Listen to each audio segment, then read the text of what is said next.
Just want to say a few words. As most of you know, we're in the Pairc Church Hall, courtesy of Ian Critchley, the minister. Unfortunately, he's not able to be here this evening, but he asked me to welcome you all. So on behalf of Pairc Church, and we're extremely grateful to them for letting us use this venue. You're all welcome. And we're here, of course, to launch for the second time this book by Bob Chambers, and the event is really an ACCA event, the publishers, and Agnes Rennie here, who until very recently was the managing director of ACCA, is going to be in conversation with the author, Bob Chambers here, and there'll be another contribution during the evening, and then there'll be questions and discussion, and afterwards, Ishbel at the back there has not only produced the cup of tea that she volunteered to do, but a groaning table. I already had one because I was so hungry. I can recommend them to you. But that's after the event. So I'm going to hand over now to Agnes, who is going to chair the launch. Thanks very much, John. Fesca má hartan agus má feice bhíar a búmór as fescar na halidir cálar son bhí sinna. Nice to see so many of you gathered here tonight. Can everybody hear me okay to the back of the room? Because we want to make this as relaxed as possible. And as John said, I'm no longer manager of Arcad. But I was manager at Arcad and working with the team who are sitting at the back, Leanne, Mark-Dan and Sandra, while we worked on this book. And it was my great pleasure to work with John and Bob, and Bob obviously as the author through that period. As you know, well, some of you might know, I'm also very involved in another trust here in the islands, the Golson Trust, and I guess it would be fair to say that the topic of this book was something that interested me a lot. Not least because, coincidentally, at the same time as we ourselves in Golson were actually in the process of negotiating the purchase of the estate in Golson, so too were Pairc. And of course, for reasons that you all know, and if you don't know, you'll read about it in the book, the paths took a slightly different turn over a period. And for me, that was the great beauty of this book. But we'll come back to some of these things later. As John said, what we'd like to do tonight is, first of all, I'll invite Bob to say a few words about the book and just give you a very quick summary of what the book's about. How did Bob come to write this book? Well, I'll tell him, I won't tell him, but I'll invite him to share some of that himself. But I will say that when you read Bob's biographical details on the cover of the book, you'll realise very quickly that his background probably fitted him very well for this task. As I said in Wanda the other night, when you look at Bob's professional career and indeed your personal interests, the threads that I can see running very much through that are land and environment. And let's face it, these are threads that are very much part of our trusts. That's what it's about. It's about keeping these things to the fore. These are the two elements that draw us to, I guess, this love that we have of our own land. And when Bob took early retirement, he decided to pursue a course in history. And I think all of these are to be seen in the way that you've taken on this task.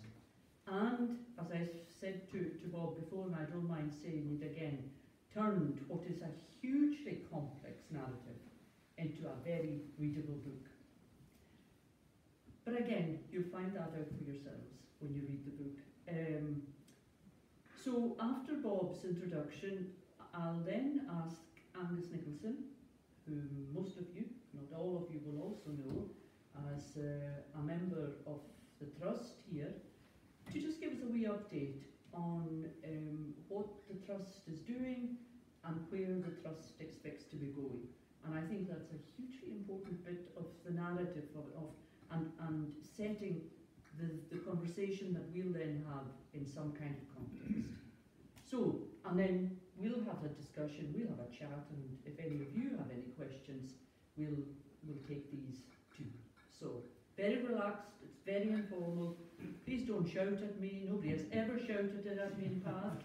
I was saying to somebody earlier on, when I first started working, the very first job that I had took me to Pairc when the Cohoman started. And almost every week we had a meeting in the old school down there, and by gum, the road was not like the kind of road that there is nowadays. It was an early start from Stornoway and a late finish by the time I got home to Golson, but I enjoyed it. I enjoyed it a lot, and I enjoyed working with the people in Pairc, and I think it's testament to the work of the community that the Cohoman continues to exist and that Pairc Trust exists now. So, over to you, Bob. Well, thanks very much, Agnes. And first of all, thanks for turning out tonight. It's lovely to see so many people here. What I'm going to touch on in introduction are three main aspects. First of all, how the book came about. Secondly, how it's structured. And thirdly, what the book's about. And I'm going to approach that third part, what the book's about, with a short reading from the book. And then I'm going to finish with a few words how I think the community can move forward now that it owns the land. So please forgive me, I need to refer to my notes. My brain's not as sharp as it used to be. So this is my comfort blanket. But starting with the book's origin, how and why I became involved and how I came to write the book. So the first thing to say is that I first came to Lewis 20 years ago, and I've been coming back regularly since. I feel as I've got to know Lewis well, and not just Lewis, but all of the other islands in the Outer Hebrides. And as a result of all of that, it got me interested in the history of the islands, and in turn that led me, when I retired in 2008, it led me to think about doing some research about the islands. And so I decided to do some research at the Centre for History at the University of the Highlands and Islands as a PhD student. Now, what I studied was the period in the 1920s and the 1930s when lots of land that had been cleared in the 19th century was put back into crofting. New crofting townships and new crofts were laid out, and lots more people got back on the land. And for the crofters who were already there, they got more land. And most of that new land for the existing crofters was in the form of new common grazings. And the area that I studied was the Outer Hebrides, Skye and Rasay. And the reason that I studied those areas was that's because most of the activity of the new land took place there. So for example, in Lewis, there were 20 schemes that I studied that took place during the 1920s and 30s, and 2 of them were in Pairc, Oronsay and Glengrava. So I've continued with that same sort of research since. I've been looking at the islands that I studied in even more detail, and I've expanded the research into other islands, into the Inner Hebrides, Tiree especially, but also Col and Mull. And in 2016, the Pairc Trust contacted me to see if I'd be interested in writing a history, an independent history of the buyout. And one or two of the directors knew about the research that I'd been undertaking for my PhD and since then. Now, I thought about it for quite a while because I was still very busy with my own research, and by the way, I still am, and also because I didn't feel that I knew a great deal about community buyouts. I'd followed them with interest in crofting areas in the Outer Hebrides, but more as a bystander, not somebody with a great knowledge of buyouts. So what interested me potentially about the Pairc buyout was two or three things. First of all, I knew the area from visiting and the research that I carried out. Secondly, because it was in the Outer Hebrides. And third, and most importantly, because it was a crofting estate. Now, if it hadn't been in the Outer Hebrides, and if it hadn't been a crofting estate, I wouldn't have been interested in doing the research and writing it up into a book. Now, the other thing that appealed to me was that I was seeing community land ownership as another phase or another piece in a jigsaw to help crofting communities to recover from the clearances. And by that, what I mean is, I saw one piece of the jigsaw being at the end of the 19th century, from legislation, crofters who were on the land got security to stay on the land. And another piece in the jigsaw was the period that I've studied the most, the 20s and 30s, and the hallmark of that is large numbers of people being put back on the land and more land given to crofters who were already there.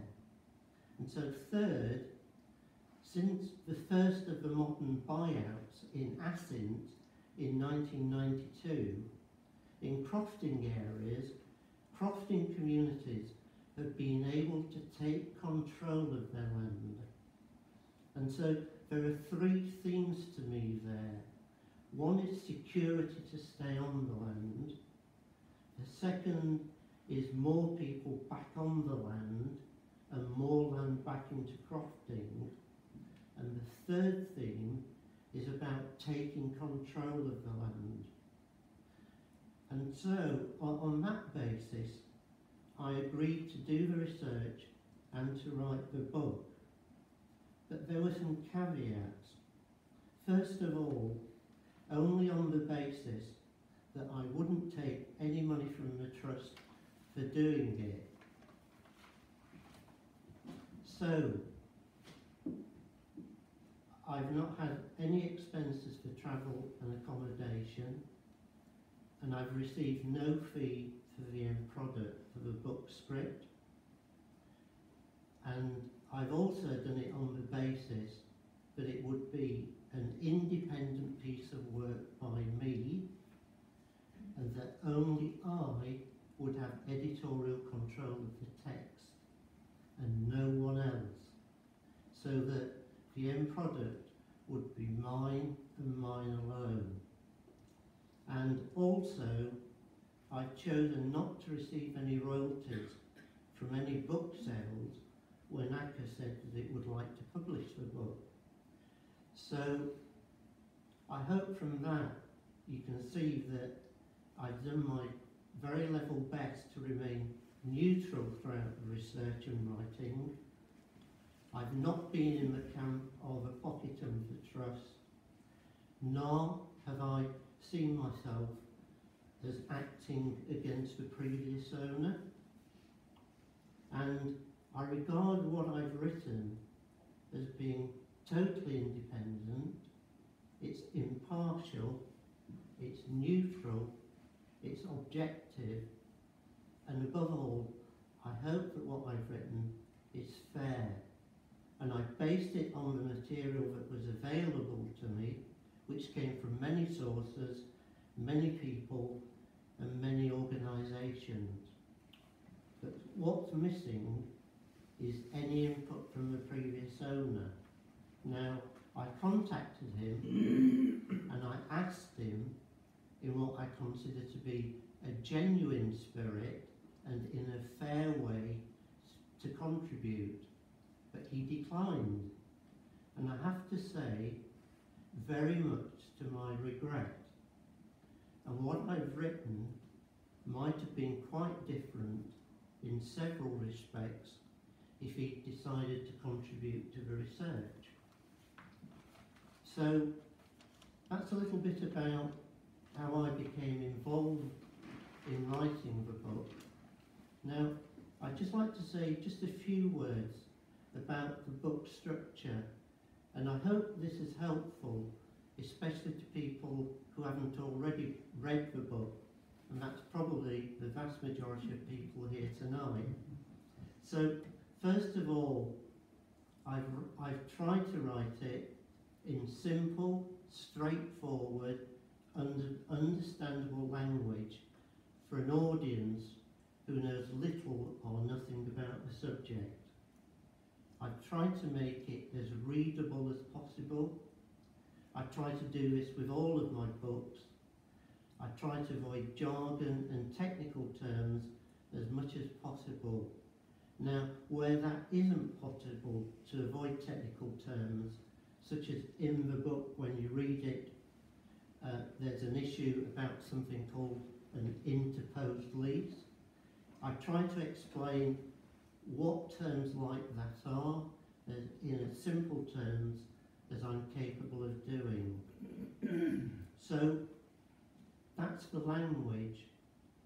The order of the book, I've written the book in chronological order. So for example, if somebody's more interested in the later stages of the buyout, they know where to find it in the book. And I've also included a timeline of key events in the book, and that's there as an easy reference to help readers navigate their way through the book. And for example, if you're interested in a particular topic or a particular period, you can look at the timeline and just go straight to where that is in the book. Now, each chapter has what I call a summary and a reflection section at the end of it. So basically, if you don't want the details that are in the book, just skip to the ends of the chapters, and there's a final chapter which I've called Overall Conclusions and Lessons Learned. So if you've got a very short attention span, just read that, or read it in conjunction with the summary and the reflection sections of each chapter. So moving on to what's the book about? Well, it analyses the story of how and why the estate transferred out of private ownership into community ownership, and why it took 13 years for that to happen. Now, what I'm going to do now is a short reading from the book.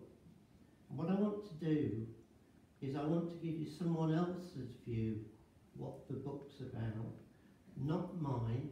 Mine's there in black and white in the book.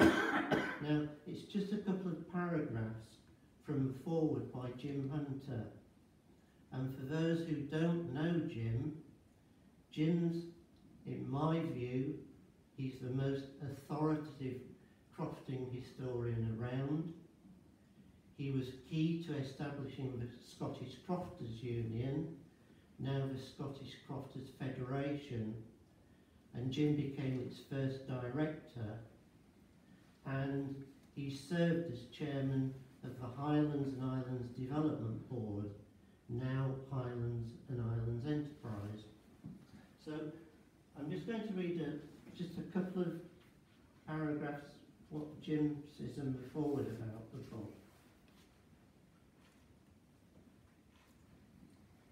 So, Bob Chambers has written a painstakingly researched and well put together account of how people in the Pairc area of Lewis managed to obtain ownership of the estate on which they live.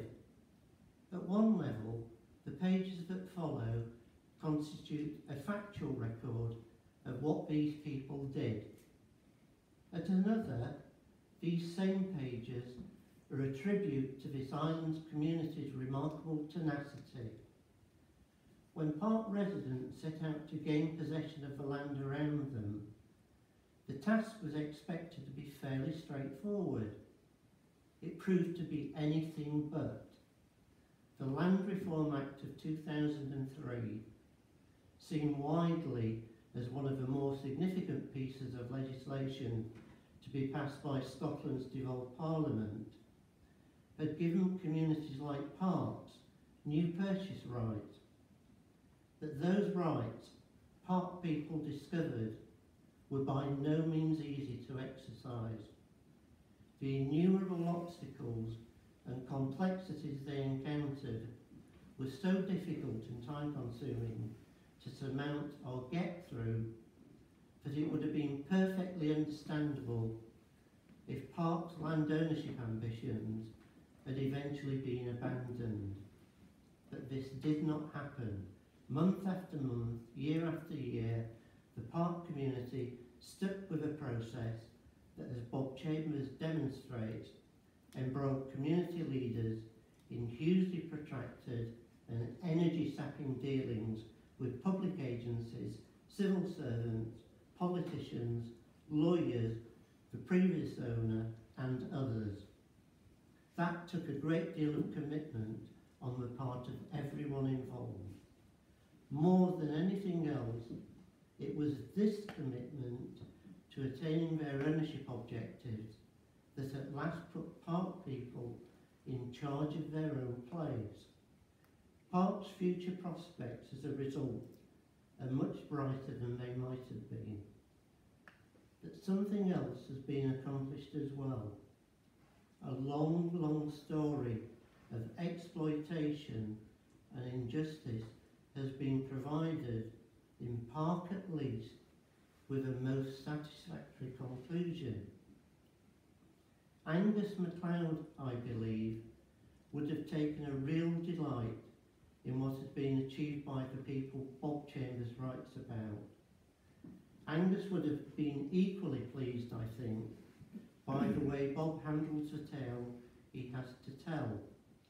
This is no simplistic analysis of a sort intended to give the impression that the community effort of the Pairc variety is invariably characterised by solid and unshakable unity on the community side. As Bob Chambers is clearly well aware, matters are seldom, if ever, so straightforward. This book, it follows, is the product of the determination to explore, among many other things, the tensions and the disagreements that can so readily come to the fore in the context of attempts to change something as basic as the ownership structure of an entire locality. I very much welcome this approach. In today's Scotland, where more than 600,000 acres have been brought into community ownership over the last 25 years or so, the impression is sometimes given that anyone venturing down this road will find the going easy. They will not. The Pairc experience, to be sure, provided more challenging than most. but that is all the more reason to have a scrupulously detailed record of exactly what it entailed. That is what Bob Chambers has provided. And finally, I'd just like to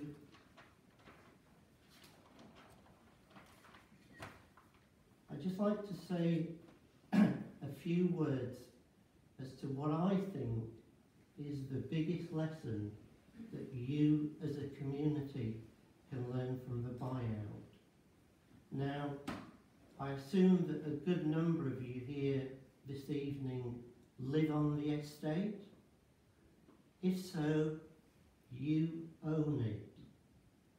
You're the landowner, it's your land.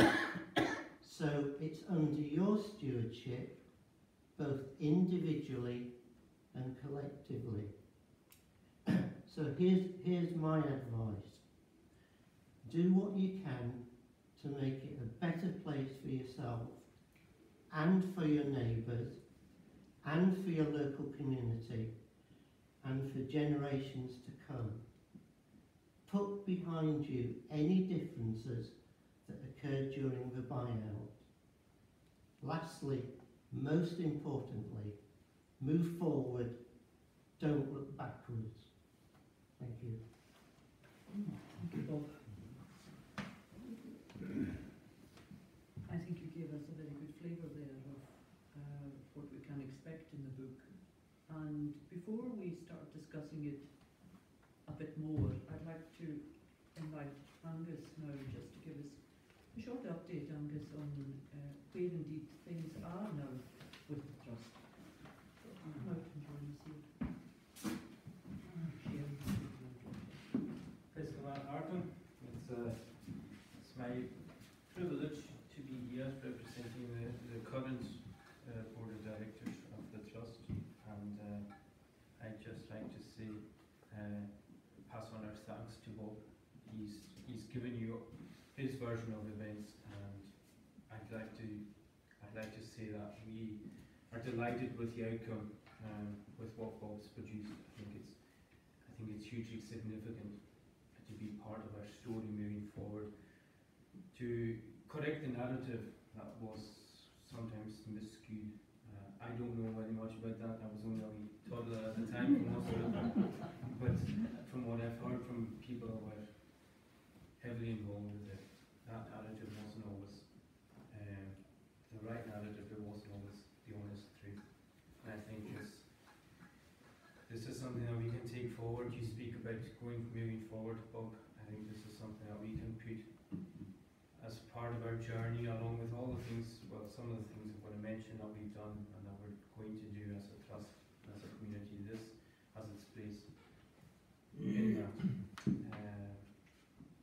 So I'd like to also thank Agnes. More than thank Agnes for being such a worthy chair for such an event, and also to the publisher. I know how hard you've worked on this, and when you look at it, when you read it, that comes across from the artwork. Fiona's not here, I notice, but I hope you pass on my thanks. Fiona is Agnes's daughter, and she was no connection. She was doing some of the illustrations, so don't confuse me with thank you, Fiona Stokes. Fiona is Agnes's daughter. So, short update on the work of the trust. Well, you'll be aware that the harvest development we were looking at to produce more social housing. We've decided to discontinue that from the results of our feedback survey in the community, as well as the results of the feasibility study we're doing. But that's not the end at all, and we're looking forward to work with the Community Council and any other bodies who are interested in this to lift up our voices much louder. I think in the past, our island communities have been a bit guilty of taking something that council has given them and HHP have passed down to them, and now it's important that we tell them we're not quite happy with the lack of affordable housing. So we're looking to champion that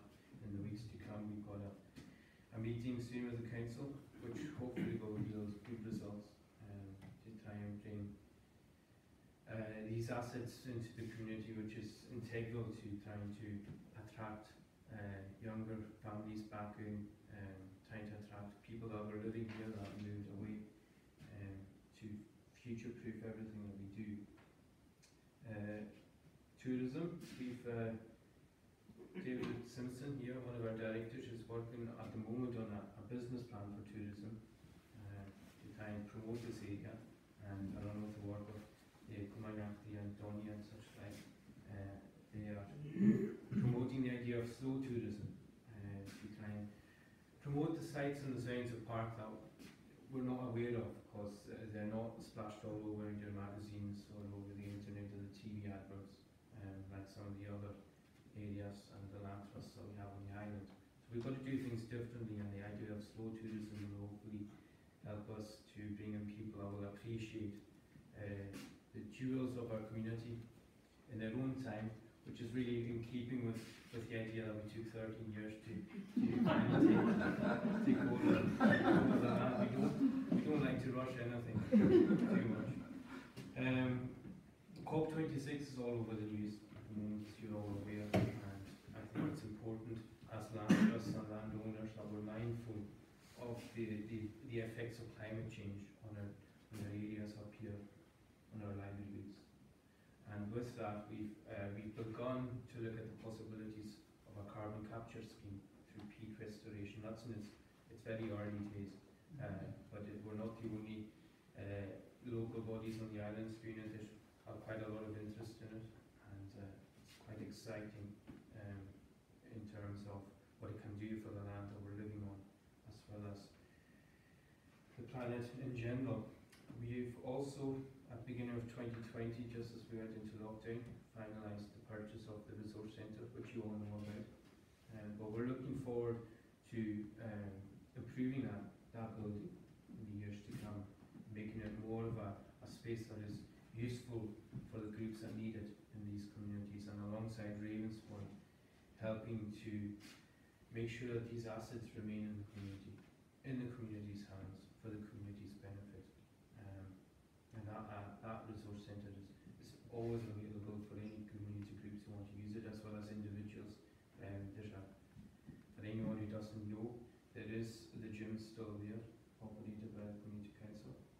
It's a perfectly usable boardroom, and we hope that the rest, some of the other buildings will continue to be used by the playgroup, which is another very important body within this community, to try and provide a facility for our young families in the years to come, to help retain those families within our community. We've also managed to get funding and complete a project to digitise all our crofting records, and that was as a result of the devastating fire that Balsam suffered to their premises. It opened to the dangers that we might lose very historical and very valuable pieces of information in all crofts in the community. But thankfully that is now future-proofed. It is safe in the cloud. As long as the cloud sticks around, as it is up here. I think moving forward that might be a service that we'll be allowing the tenants to look at the stuff that we have on the respective crofts. Nevertheless, it's very important, very useful. We are also, as a board, mindful of the trust's importance to young people and how we would interact with young folk in the district. I'm not talking just about people like myself, but even younger, even people in school. And for that purpose, we set aside some money, and we created an enablement award. That was to recognise the good work that some of the young people do in Pairc, and to see if there was any way in which we could help them. Adam Cheeseman was our first recipient of that award, and Adam, if you don't know already, has a micro business in creating things like birdhouses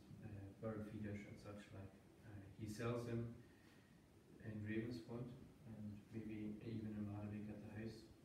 So by all means, go and check out Adam's work, and we look forward to the prospect of relaunching that award in the years to come. I think it's important that we recognise that young people have as much a part in this story of our community, of our estate, as the people who fought for it and championed for it for so long.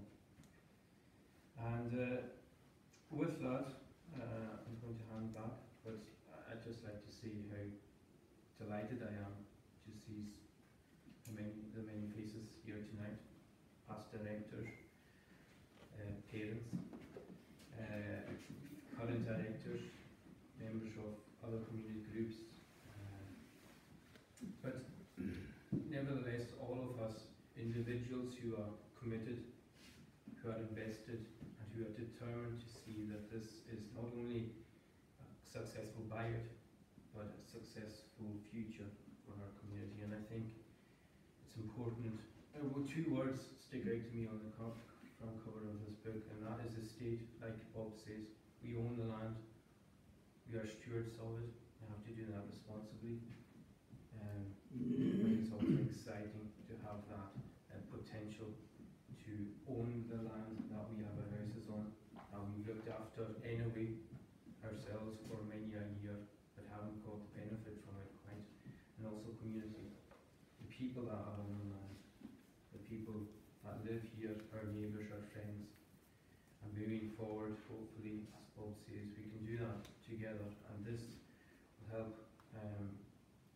will help show that the work that the Trust did in getting the land is continuing today. And with that, I'll hand back to you.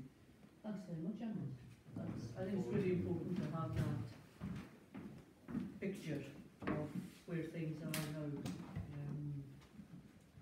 Down the road a few years following the successful purchase.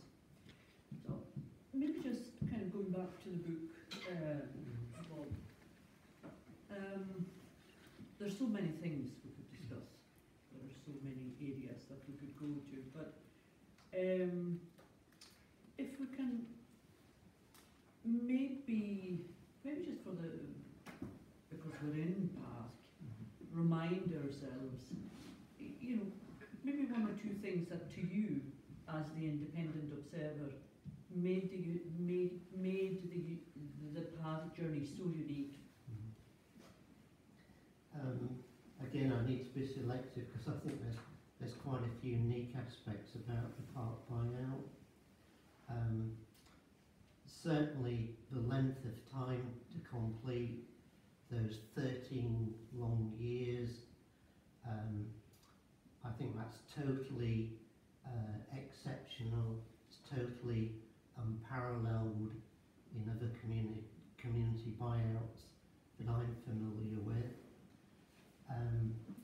And I think part of the reason for that length of time to complete is tied up with the complexity of the buyout. Again, it far exceeds any other buyout, and there are a few factors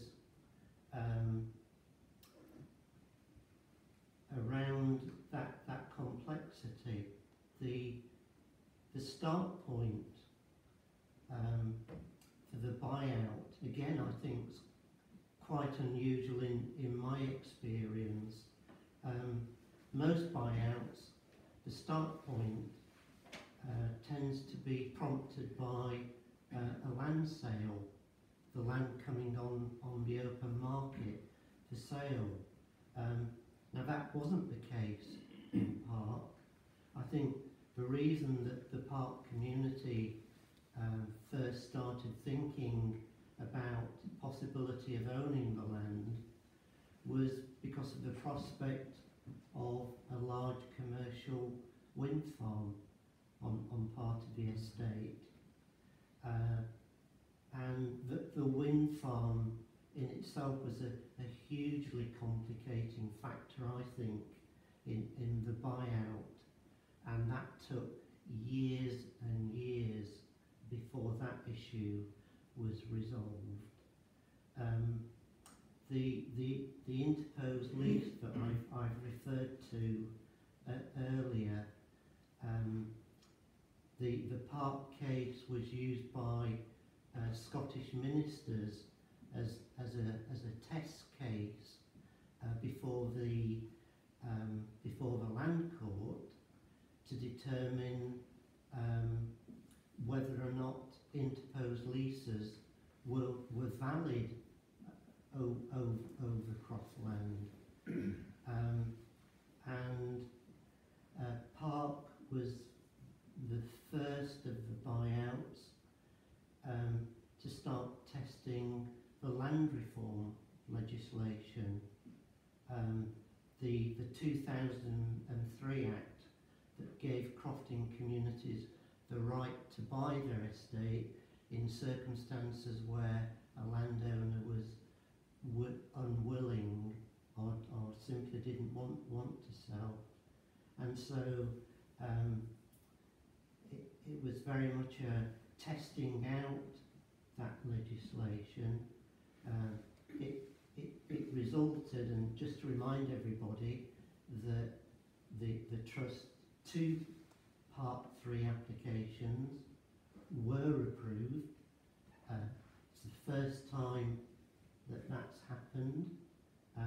There haven't been any cases since, and as a result of going down that compulsory purchase route, although it ended in a voluntary agreement, it led to testing out a lot of the regulations which were behind the Act and showing just how onerous and complex and time-consuming they were for the community. And just a couple of other things.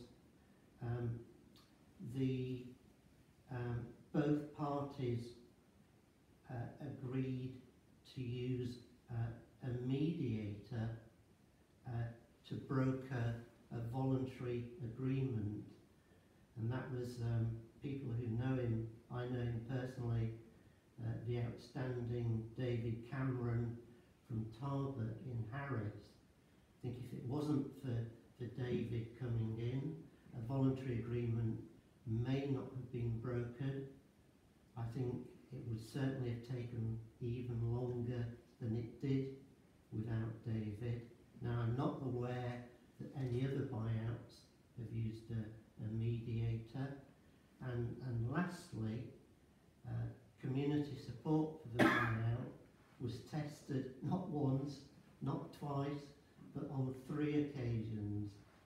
And again, just to remind everybody, on each occasion there was overwhelming support for the buyout. Results that I'd say any politician or any political party would gladly take. Indeed. Indeed. I mean, I think what you say, particularly in relation to the testing of Part 3, the land reform legislation, is one that's very telling and worth remembering, because in Galson we ran the Part 3 side by side with what eventually was a successful negotiated. I honestly think that had we had to go down the Part 3, we would probably have failed, because it was so not just rigorous, but testing in the unreasonably testing in the extreme, compared to what would have been the case had you just been somebody coming along with enough money in your pocket and buying from the outgoing private. There's something, to my mind, that has to be tested at another level, at a political level, I think, in terms of how, in fact, you do test that kind of why it's necessary to be so rigorous between a community group and a private outgoer as opposed to private and private. I can't understand it, but that's for another day. I think if you look at the mapping requirements alone, crazy. I mean, 11 townships and, Yeah. and what that must have entailed must have been. I can see John shrinking under his chair, remembering that. I mean, you just find it difficult to actually understand how the legislation could, and the regulations behind it, could possibly be geared to large, complex land acquisitions under crofting estates. It just So that probably takes us to my next question then, Bob, and that's just maybe tease that one a bit more. For such a big topic, how easy or how challenging was the research in order that you felt that you actually had the information in front of you? It's probably one of the most complex pieces of research that I've undertaken. As I said, I've been an observer of buyouts, but when I began the study, just to understand the legal procedures and the complexities, and that's one of the reasons why, for my own purposes, I started drawing up a timeline just to try and keep track of all the different strands that were going on, and suddenly out of the woodwork, something called an interposed lease pops up, and I'm thinking, gosh, what's that? And trying to understand, the purpose of an interposed lease, and then I think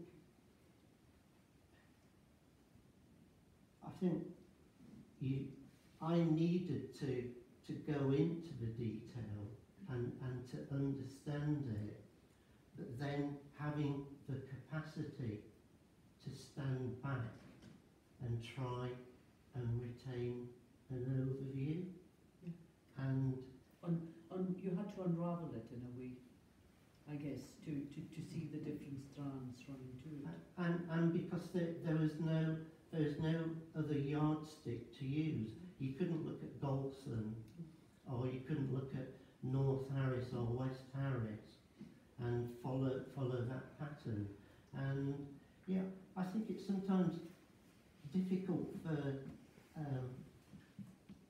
for communities when they're so close to a subject to realise how remarkably unique the Pairc experience has been in terms of buyouts.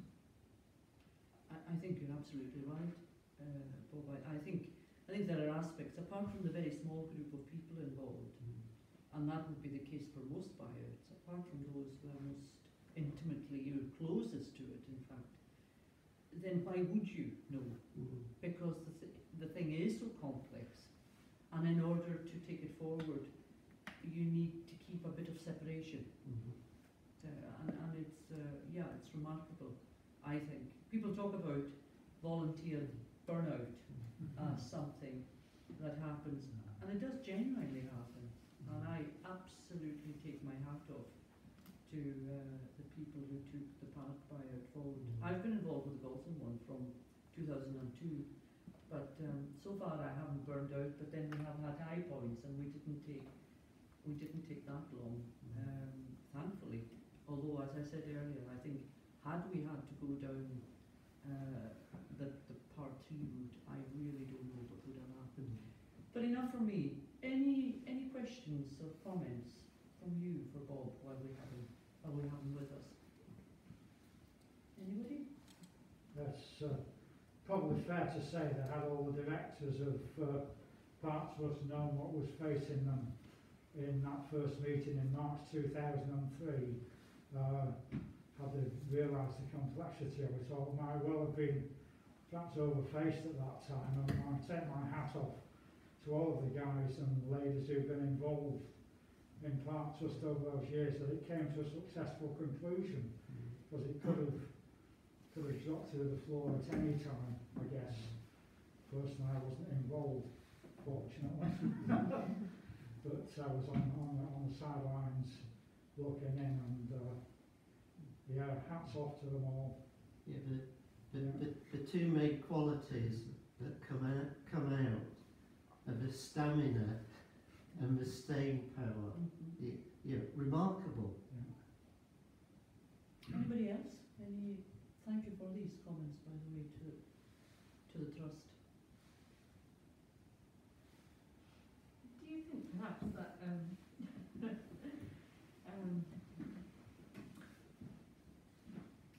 it's easier for a community when they're up against, when you have a very real sense of, it's almost like a pat-time effect, the landlord, the big bad landlord. And probably for the majority of people here on this estate,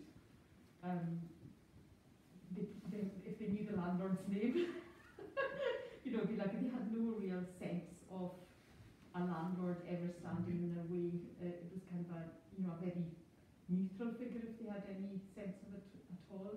Do you think it's harder in that situation for communities to really grasp and then be able to move forward in a very proactive way with when they actually take ownership themselves of the estate?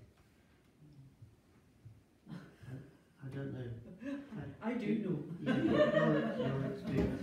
Well, because our experience in Galson was not unlike yours here, and you use the word neutralish, but I often use the word passive. Passive, yeah. Because it was neither a good relationship or a bad relationship, it was a utterly non-relationship. And that's not good. Because when the chips are down, as indeed they were in Galson, as here, and suddenly the community found itself confronted with more or less a done deal on a potential very, very large wind farm, people suddenly realised that there was a landlord and that there was somebody who owned this land that we all lived on and could actually do something without people even having any regard for it. So I think where there had been an adversarial relationship and a relationship that was falling apart by outright adversarial kind of qualities, then definitely it was much easier then to get the community together. Whereas where that doesn't exist, I think like yourselves, we had a strong, initially certainly, a big part of the community, and indeed to this day, I'm absolutely honest with you, there are some within the community who still wonder, really, was it worth it? What difference did it make? Which I'm slightly puzzled by, but because it has made a difference in many ways. But I think there are those certainly who don't think so. So I don't think that's probably not a surprise, really. I don't know if you have a view, Bob, just from your own kind of looking in perspective. I think certainly in crofting communities like the Outer Hebrides, the intense attachment that people have to the land, which has come through from generations,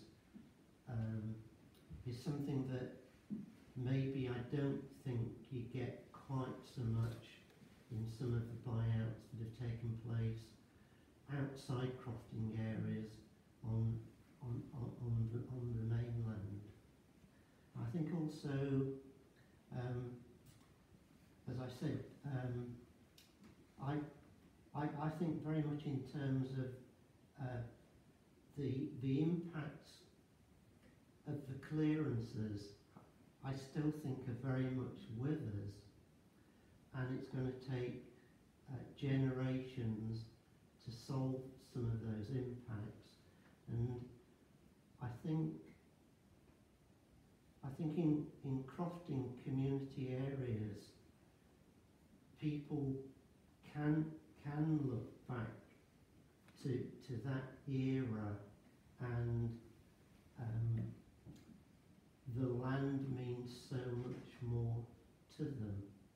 And I think that's regardless of whether or not you've got a good landlord, a bad landlord, or an indifferent landlord.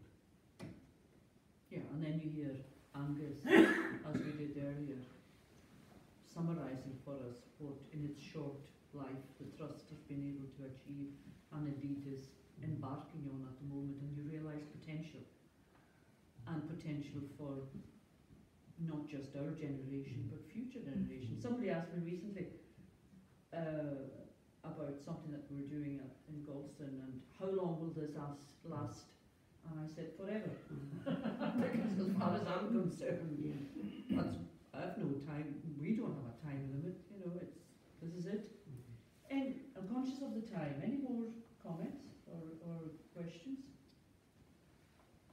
Bob, in the flyleaf, Alistair McIntosh talks of your book, and he says that how a tiny group of dedicated people overcame their setbacks, conflicts, and inexperience.